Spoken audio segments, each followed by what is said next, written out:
Hai semuanya, apa kabar? Semoga semuanya dalam keadaan sehat ya.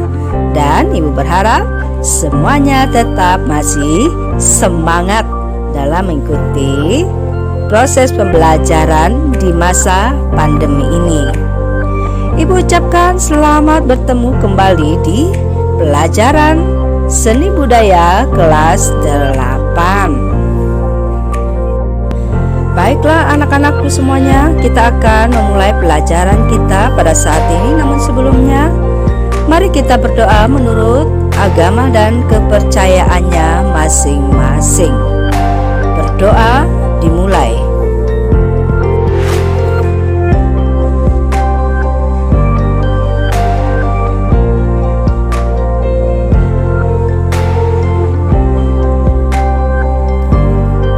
Berdoa selesai. Anak-anak, untuk mengerti dan memahami bagian pelajaran ini, ibu berharap anak-anakku semua dapat menyimak pembelajaran ini dari awal sampai akhir.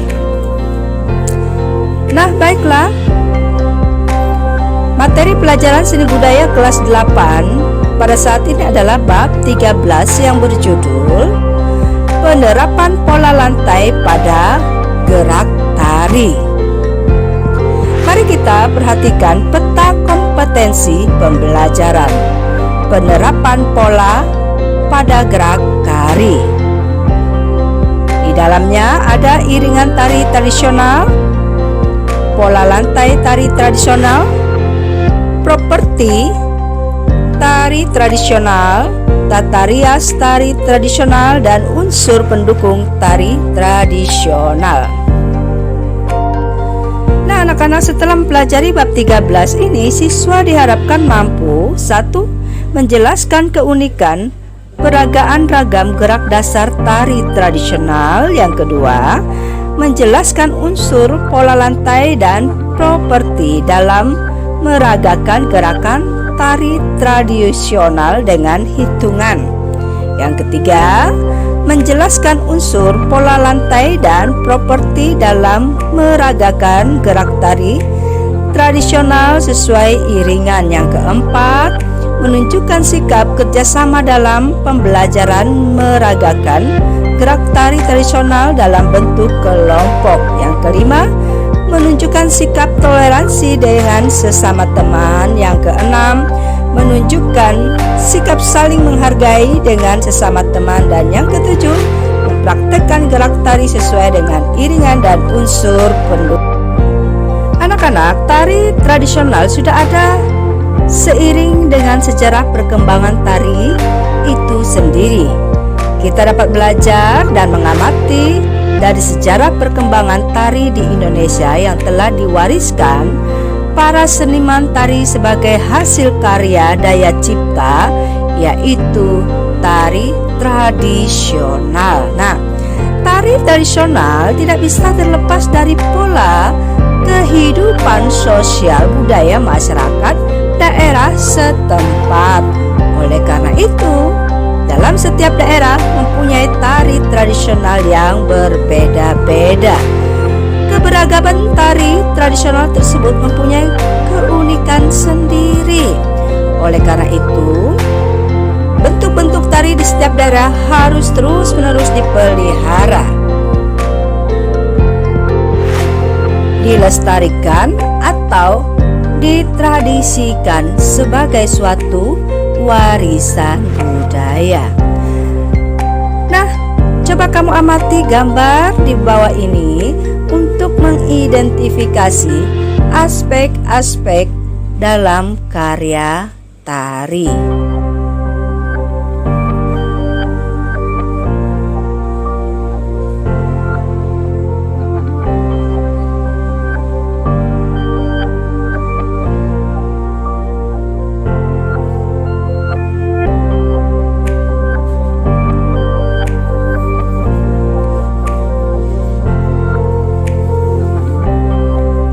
Anak-anak, melalui gambar yang telah kamu perhatikan ini, pertanyaannya adalah 1. Gambar manakah yang menunjukkan tari tradisional di daerahmu? Yang kedua, dapatkah kamu meniru gerakan tari tradisional di daerahmu? Yang ketiga, apakah perbedaan yang menonjol dari berbagai tari tradisional tersebut? 4. Adakah persamaan dalam setiap gerak tari tradisional tersebut? 5. Bagaimanakah tata rias dan busana pada tarian tersebut?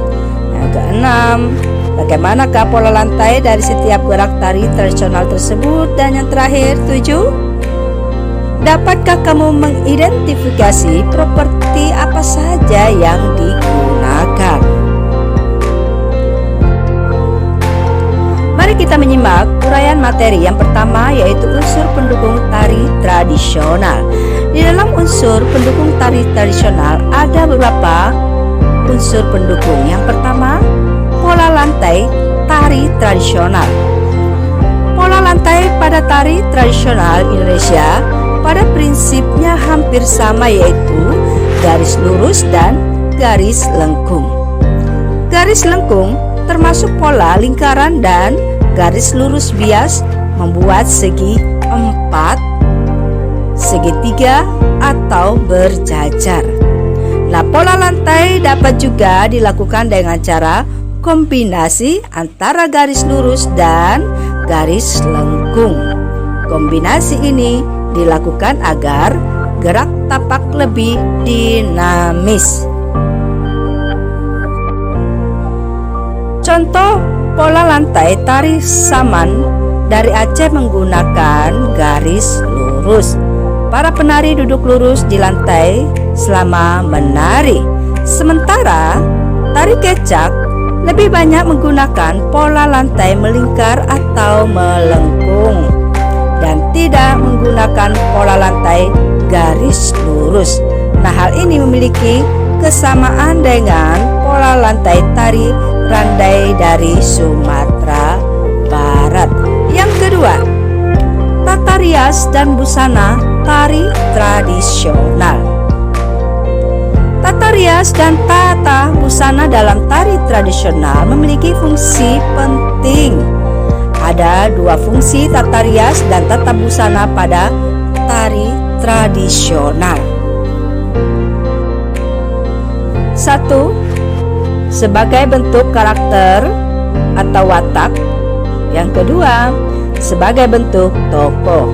Nah, pembentukan karakter atau watak dan tokoh dapat dilihat pada tata rias wajah yang digunakan dan juga busana yang dipakai. Karakter pemarah, jahat, dan sejenisnya biasanya menggunakan tata rias warna merah yang dominan. Demikian juga pada busana. Busana warna dominan yang digunakan secara visual menunjukkan bahwa penari memerankan tokoh jahat. Yang ketiga, properti tari tradisional. Properti merupakan salah satu unsur pendukung dalam tari. Ada tari yang menggunakan properti, tetapi ada juga yang tidak menggunakan. Nah, properti yang digunakan ada yang menjadi nama tarian tersebut. Contohnya tari payung menggunakan payung, tari piring menggunakan piring sebagai properti. Tetapi ada juga tarian yang menggunakan properti tetapi tidak digunakan sebagai nama tarian. Contohnya tari Pakarena menggunakan kipas, tari Merak menggunakan selendang, tari Serimpi dari Jogja atau Surakarta ada yang menggunakan kipas. Jadi, properti dapat digunakan untuk membuat tarian lebih hidup. Yang keempat, tata iringan tari tradisional. Nah, anak-anak, musik merupakan bahasa universal. Melalui musik, orang dapat mengekspresikan perasaan. Musik tersusun atas kata, nada, dan melodi. Semua terangkum menjadi satu. Bahasa musik dapat dipahami lintas budaya, agama, suku, ras, dan juga kelas sosial. Nah, musik sebagai iringan tari dapat dibedakan menjadi dua jenis, yaitu iringan internal dan eksternal. Sebagai iringan internal memiliki arti iringan tersebut dilakukan sekaligus oleh penari, sedangkan iringan eksternal memiliki arti iringan yang berasal dari luar penari. Musik iringan tari memiliki fungsi antara lain: 1. Sebagai iringan gerakan, 2. Ilustrasi, 3. Membangun suasana. Nah, musik iringan tari sebagai iringan gerakan memiliki arti bahwa ritme musik sesuai dengan ritme gerakan tidak sama. Musik dapat ditabuh secara menghentak, tetapi gerakan yang dilakukan dapat mengalir dengan mengalun. Sedangkan musik iringan sebagai pembangun suasana sering dilakukan pada tarian yang memiliki desain dramatik agar suasana yang ditampilkan sesuai dengan tujuan cerita. Uraian materi yang kedua menerapkan pola rantai tari tradisional. Nah, anak-anak, kamu telah mengamati dan belajar tentang keunikan dan ragam tari tradisional. Nah, setelah melihat keunikan ragam gerak tari tradisional daerah lain, Ibu berharap anak-anakku sekalian bisa melaksanakan tari tradisional sesuai dengan tari yang ada di daerahmu masing-masing. Dilakukan baik secara berpasangan ataupun berkelompok.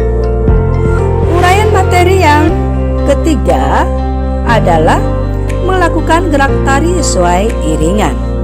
Nah, anak-anak, amatilah gerak tari berikut ini. Kemudian tirukan gerakan hingga kamu menguasainya. Yang pertama, gerak terbang. Hitungan 1-4, kaki berjalan cepat dengan jinjit, posisi tangan lurus ke bawah.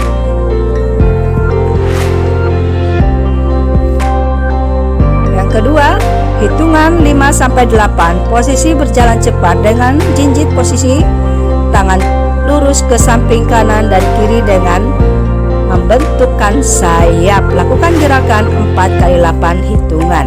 Yang kedua, gerakan membuka menutup sayap.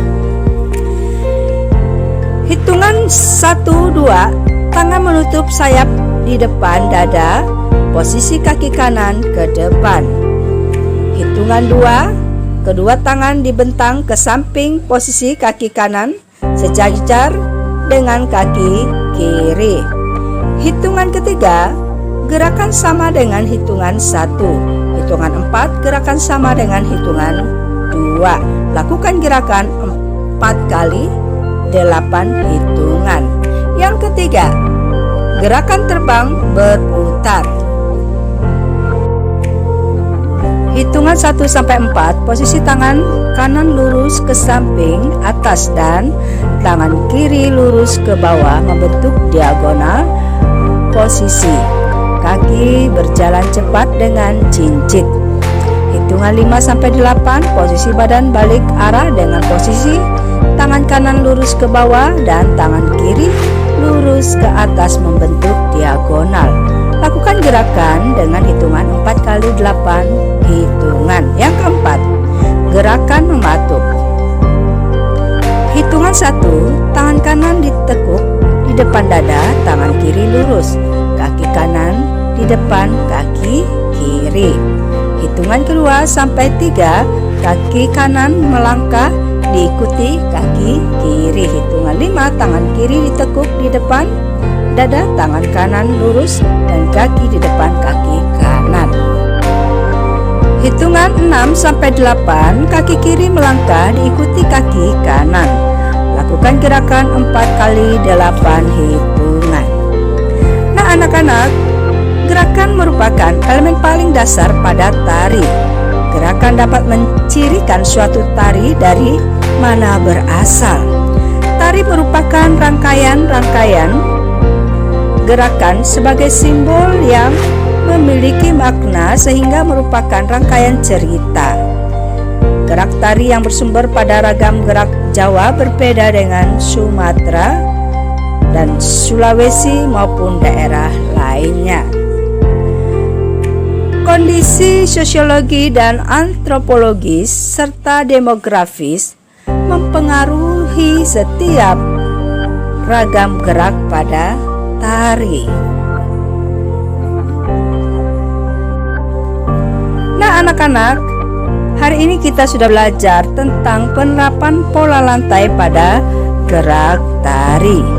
Ibu berharap setelah kamu mempelajari dan berlatih merangkai gerak tari tradisional, renungkan segala sesuatu yang telah dilaksanakan selama pembelajaran ini. Dan kamu juga perlu melakukan refleksi diri. Nah, baiklah, kita akan mengakhiri pertemuan kita pada saat ini. Sebelum kita mengakhirinya, mari kita berdoa menurut agama dan kepercayaannya masing-masing. Berdoa dimulai.